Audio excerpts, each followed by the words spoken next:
इस वीडियो में आज हम ऑनलाइन बिजली बिल कैसे चेक कर सकते हैं इसके बारे में जानेंगे। देखिए, बिजली बिल में कई सारी चीज़ें दी रहती है, जैसे कि आपका इस महीने में कितना ऊर्जा खपत हुआ है, कितना पैसा देना पड़ेगा, पिछले महीने में कितना ऊर्जा खपत हुआ था, लास्ट टाइम आपने किस डेट को कितना पेमेंट किया था। इसके अलावा भी बहुत सारी चीज़ें दी रहती है जो कि सबको समझ में नहीं आता है। तो मैं यह मानता हूँ कि आपके लिए वीडियो बहुत ही ज़्यादा मदद करने वाली है, बहुत ही ज़्यादा हेल्प करने वाली है। तो इस वीडियो को पूरा अंत तक देखिए, बीच में स्किप मत कीजिएगा। देखिए, बिहार में मुख्य रूप से दो पावर डिस्ट्रीब्यूशन है, एक नॉर्थ पावर डिस्ट्रीब्यूशन है और एक साउथ पावर डिस्ट्रीब्यूशन है। तो यदि आप नॉर्थ पावर डिस्ट्रीब्यूशन से है तो गूगल बार में जाकर सर्च कीजिएगा NBPDCL, उसके आगे बिल लिखकर सर्च कीजिए। यदि आप साउथ पावर डिस्ट्रीब्यूशन से है तो आप NB की जगह पर SB लिख सकते हैं, और जो फर्स्ट लिंक आएगा गूगल सर्च रिजल्ट में उसको क्लिक कीजिए। क्लिक करने के बाद में कुछ इस तरह से इंटरफेस आता है। यह नॉर्थ बिहार पावर डिस्ट्रीब्यूशन की ऑफिशियल वेबसाइट है। इस बॉक्स में आप कंज्यूमर आईडी या फिर उपभोक्ता संख्या को एंटर कीजिए। उसके बाद सबमिट बटन पर क्लिक कीजिए।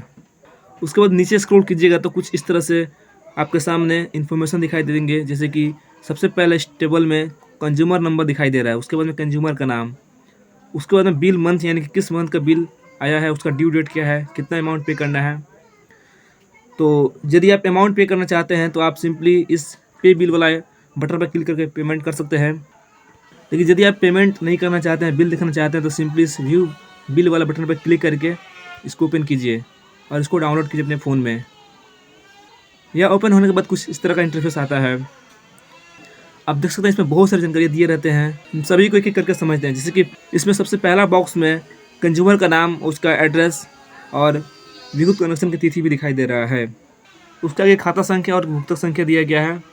उसके बाद उसके आगे वाला बॉक्स में GSTN और बिल माह दिया गया है, और यहाँ पर दिखाई दे रहा है कि 6/12/2022 तक यदि आप पेमेंट करते हैं तो 1190 रुपये पेमेंट करना पड़ेगा, और यदि आप 16/12/2022 के बाद तक पेमेंट करेंगे तो 1210 रुपये पेमेंट करने पड़ेंगे।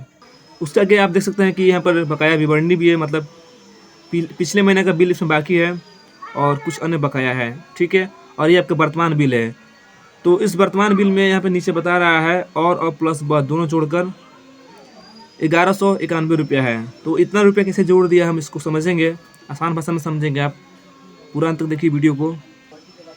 तो देखिए, इस वर्तमान बिल में सबसे पहले दिखाई दे रहा है ऊर्जा शुल्क, जो कि 314 रुपया है। तो ये 314 रुपया ऊर्जा शुल्क कैसे आ गया, हम इसको भी काउंट करेंगे। तो उसके लिए मुझे मीटर पठन विवरणी में जाना है। यहाँ पर देख सकते हैं मीटर पठन विवरणी है। सामने यहाँ पर मीटर संख्या दिखाई दे रहा होगा, उसके बाद में डेट दिखाई दे रहा होगा, उसका रीडिंग यहाँ पर दिखाई दे रहा है कि इस डेट को इतना रीडिंग था 650 यूनिट। उसके बाद में आपको इस डेट को 599 यूनिट बता रहा है, ठीक है। और दोनों में अंतर बता रहा है 51 यूनिट का। यानी कि आप ऐसे समझिए कि 21/11/2022 का जो मंथ था उस महीने में 650 यूनिट बिल उठा, और उसके एक महीने पहले 28/10/2022 में 599 यूनिट का बिल उठा था। तो दोनों को जब हम माइनस करेंगे तो एक महीने का हमारे पास में बिल आएगा जो कि 51 यूनिट बता रहा है। यानी कि एक महीने में आपने 51 यूनिट ऊर्जा की खपत किया। अब हमें रेट जोड़ना है कि हमारे यहाँ का एक यूनिट में कितना रेट लगता है बिजली बिल का। तो यहाँ पे ऊर्जा शुल्क बताया 314 रुपया, तो हम इसको डिवाइड करेंगे 51 यूनिट से।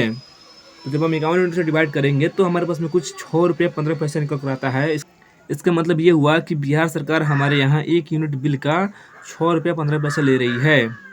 अतः 51 यूनिट बिल का हमारे पास में 314 रुपया 40 पैसा हुआ। तो ये तो मुझे समझ में आ गया, ठीक है। बिजली विभाग की तरफ से उसका जो ऑफिशियल आदमी है वह 28/10/2022 को आया होगा, या फिर उसके पहले आया होगा, उसने नोट किया होगा रीडिंग। तो रीडिंग नोट करके फिर वहाँ देकर जाकर अपडेट करता है, तो उसके अकॉर्डिंग 599 यूनिट है। लेकिन यदि आपने देखा होगा तो हो सकता है कि रीडिंग कुछ और बता रहा होगा, ठीक है। या फिर आप अभी चेक कर सकते हैं अभी का रीडिंग में और इस रीडिंग में बहुत ज़्यादा का अंतर हो रहा होगा। तो यदि ऐसा है तो आप सिंपली इसके रिगार्डिंग कंप्लेन कर सकते हैं, ऑनलाइन और ऑफलाइन भी जाकर अपने बिजली ऑफिस में। ऑनलाइन कंप्लेन कैसे करते हैं इसके लिए मैं एक वीडियो बना दूंगा, आप इस चैनल को सब्सक्राइब कर लीजिए और घंटा भी दबा दीजिए, ताकि जैसे मैं उस वीडियो को अपलोड करूं आपके पास सबसे पहले नोटिफिकेशन आ जाए। देखिए, अगर बिल में 5 यूनिट 10 यूनिट या फिर 15 यूनिट तक का अंतर आता है तो वो समझ में आ जाता है कि चलो भाई, उस समय जब उसने रीड किया होगा, उसके बाद 3-4 दिन हमने जब यूज किया, 5-6 दिन यूज किया, तो रीडिंग बढ़ जाता है मीटर में। ये तो कॉमन सेंस की बात है। लेकिन यदि 20 यूनिट 30 यूनिट या फिर 50 यूनिट का अंतर आ रहा है, मतलब आप जब मीटर में रीडिंग देख रहे हैं और बिल में जो रीडिंग आया है, दोनों में काफ़ी ज़्यादा का अंतर है, तो उसके रीडिंग आप कंप्लेन कीजिए ज़रूर। यह बिल अपडेट हो जाना चाहिए और फिर उसके बाद आप पेमेंट कीजिए। मीटर में रीडिंग देखने के लिए मैंने उसके ऊपर भी एक वीडियो बना दिया है, जो कि आपको मिल जाएगा, डिस्क्रिप्शन बॉक्स में भी आपको मिल जाएगा, आप देख सकते हैं।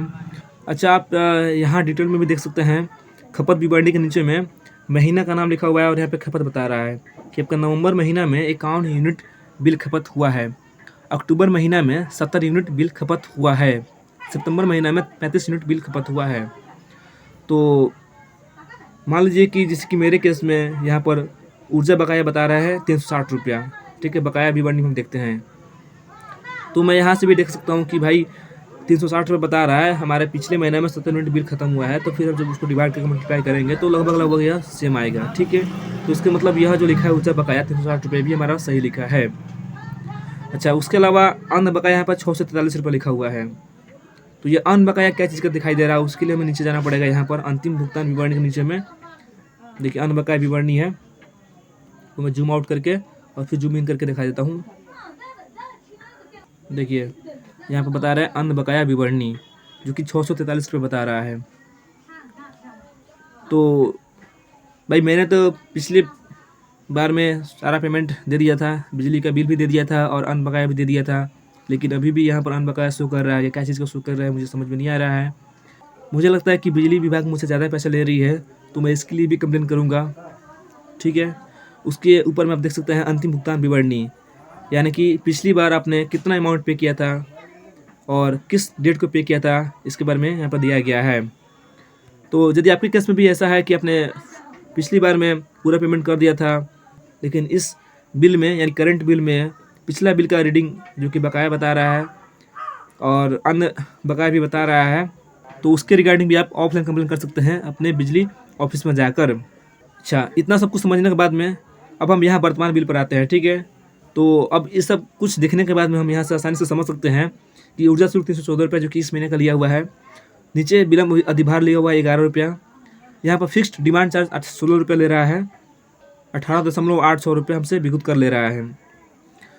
ये सब जोड़ने के बाद में जो पैसा हमारे पास में आ रहा है सम में, उसमें से राज्य सरकार छूट दे रही है 118 रुपया 50 पैसा की, ठीक है। आपके केस में भी छूट मिलता होगा, कुछ ना कुछ मिलता होगा, आप उसको देख सकते हैं। तो ये ब हमारा हो जा रहा है 182 रुपया राशि और हमारा जो अ है वो पहले का राशि है, तो अ और प्लस ब दोनों को जोड़कर 1191 रुपया आ रहा है। इसलिए अब नीचे में बोल रहा है कि 16/12/2022 तक जब आप पेमेंट करेंगे तो 1192 रुपये देना पड़ेगा, और यदि आप उसके बाद पेमेंट कीजिएगा तो 1210 रुपया देना पड़ेगा। उसमें यदि आपको इस वीडियो से मदद मिली है तो आप कमेंट करके बताइए मुझे, इस वीडियो को लाइक भी कर दीजिए, और हाँ, यदि आप चैनल पर पहली बार विजिट कर रहे हैं तो इस चैनल को सब्सक्राइब कर लीजिए, घंटे भी दबा दीजिए। मिलते हैं जल्दी आपसे एक नए वीडियो में, तब तक के लिए जय हिंद।